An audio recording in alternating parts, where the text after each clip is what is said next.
If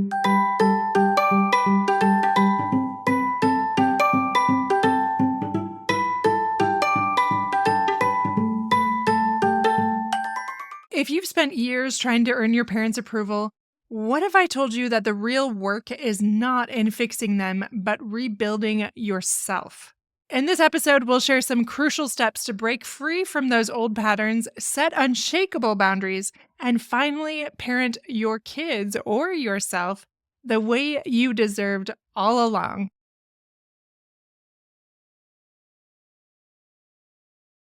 Welcome back to Fulfillment Therapy. I'm your host, Kendra Nielsen, and today we're discussing a topic that hits close to home for many of us, and that is emotionally immature parents.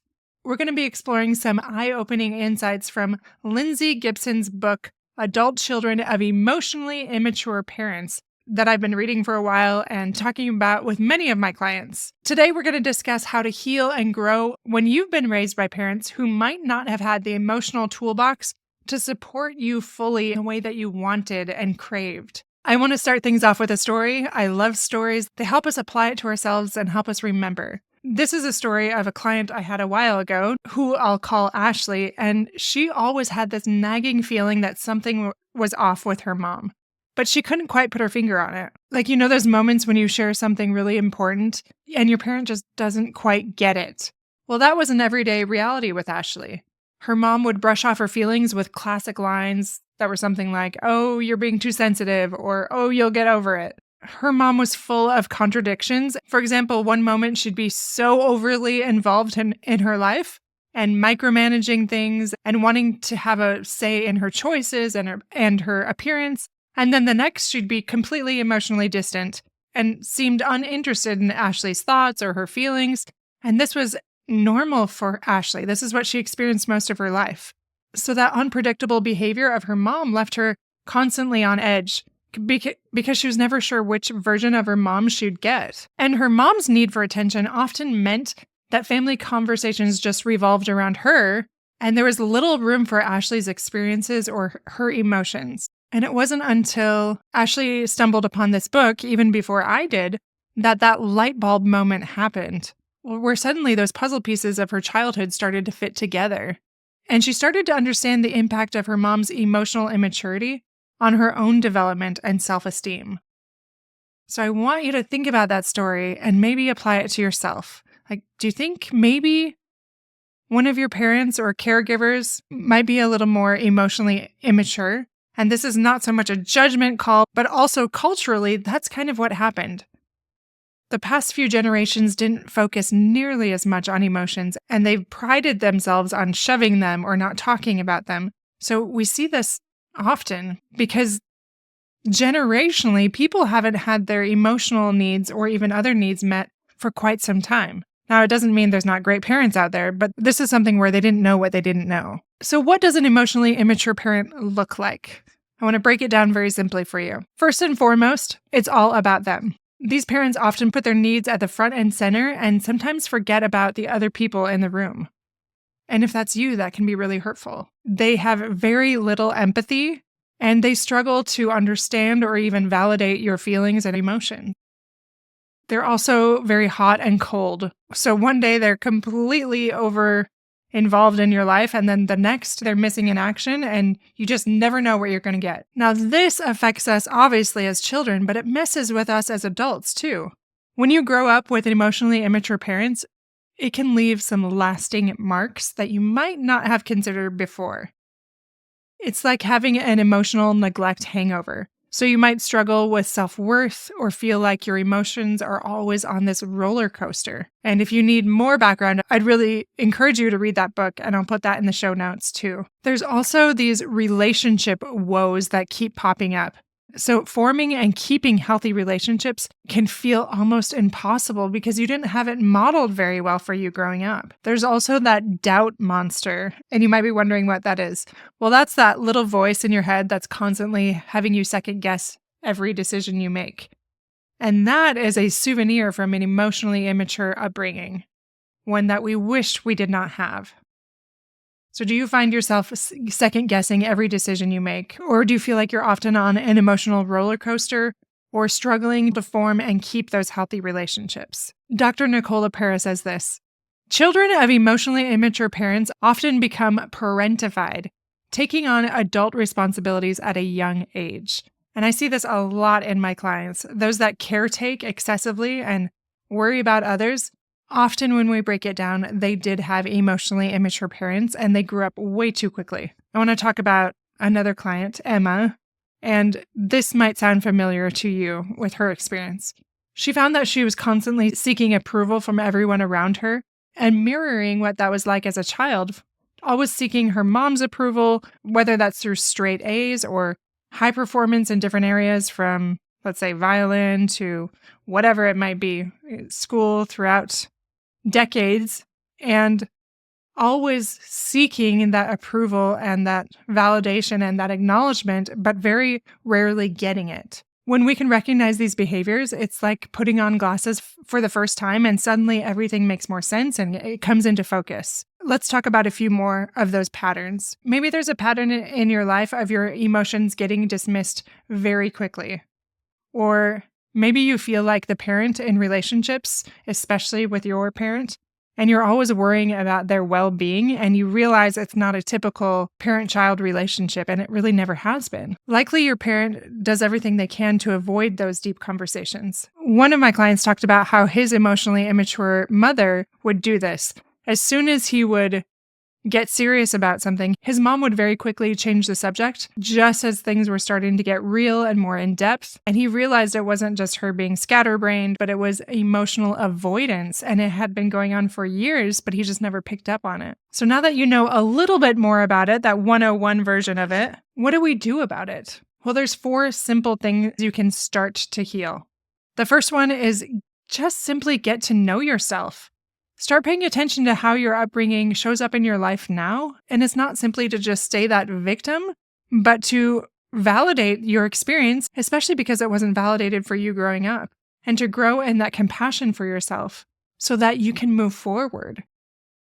When we try to shortchange that and not give ourselves those needed things like validation and self-compassion and that unconditional love, it is very hard to heal and it often stays stuck. And that's what I see with a lot of my clients. The second thing is to remember that feelings are friends, not foes, despite how it was modeled for us growing up. And we can learn to acknowledge and accept our emotions because they are valid no matter what our emotionally immature parent might have taught us growing up. The third thing you can do is draw your lines in the sand. So much harder for most of my clients than it sounds. And that just means setting some healthy boundaries with your parent. And remembering that it's okay to say no. I have one client right now that for the first time realizing that her mother is not as amazing as she thought, even though she's a wonderful human. But often that relationship has complicated her life and even harmed her marriage. And now that she's seeing these things, she's ready to set more of those boundaries, even though that's such unfamiliar ground. And her mother very much fights her on those boundaries. But we're practicing how to say no. We're practicing standing up for herself and being assertive. And often that requires role playing, even writing down a script, saying it several times, and then acting it out. Like, this is so foreign for my clients. And that change doesn't happen overnight. So maybe getting a therapist might be your first step. And finally, number 4 is to just remember that you are not alone. Again, find therapy or a support group. Read books on it. Sometimes you just need some backup, especially when this has affected your life for so long and you're only now beginning to see just how much it has affected your life and your relationships. One therapist, Nedra Tawwab, says this: healing from childhood emotional neglect involves learning to prioritize your own needs and feelings. Again, that sounds so simple, right? But I know firsthand that it is not easy to prioritize your needs and your feelings.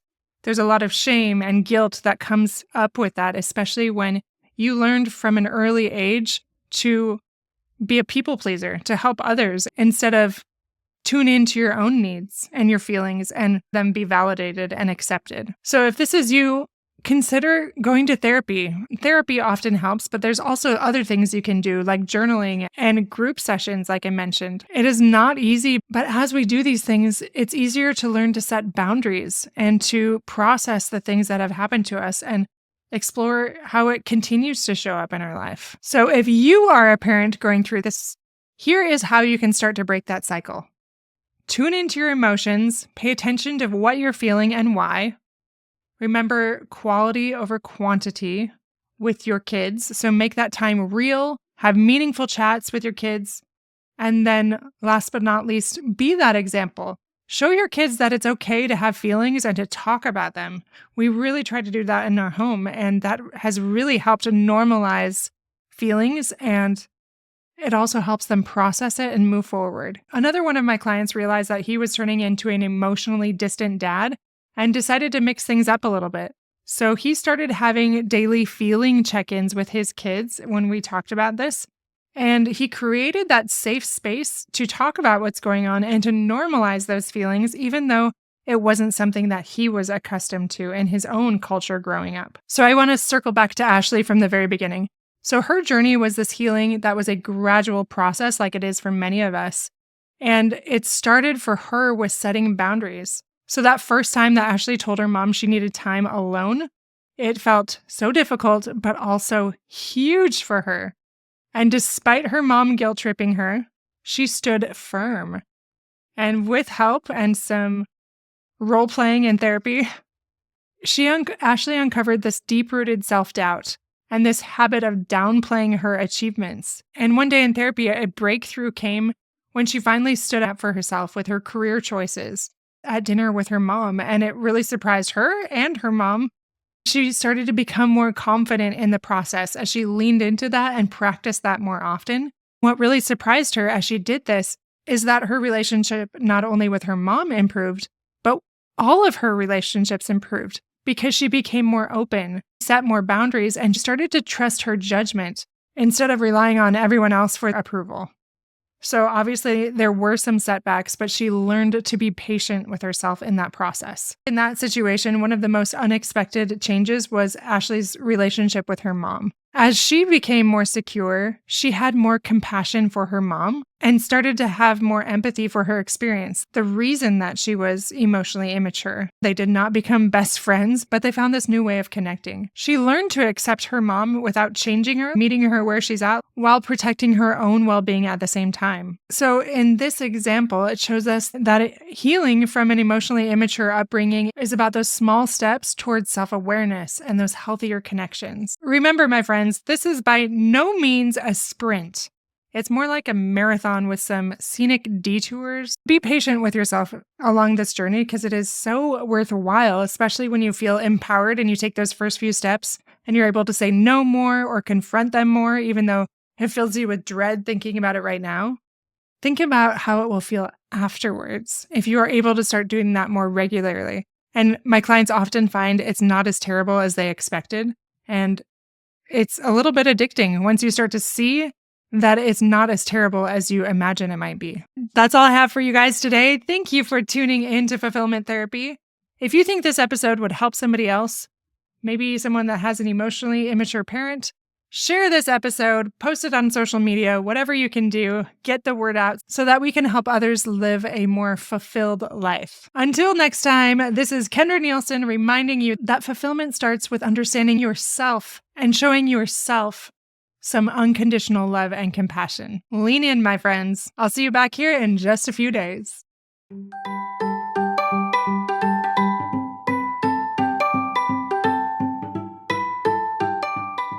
Hey friends, I hope you enjoyed today's episode. If you did, chances are someone else would too. Would you take 30 seconds to share this with a friend who's looking for greater family fulfillment? And while you're sharing, tell me what you think about the show by leaving a review on Apple Podcasts. It refuels me when I hear this podcast is helping you. No matter what your house or your hair looks like, I'll meet you back here every Monday and Thursday morning for more episodes. Until then.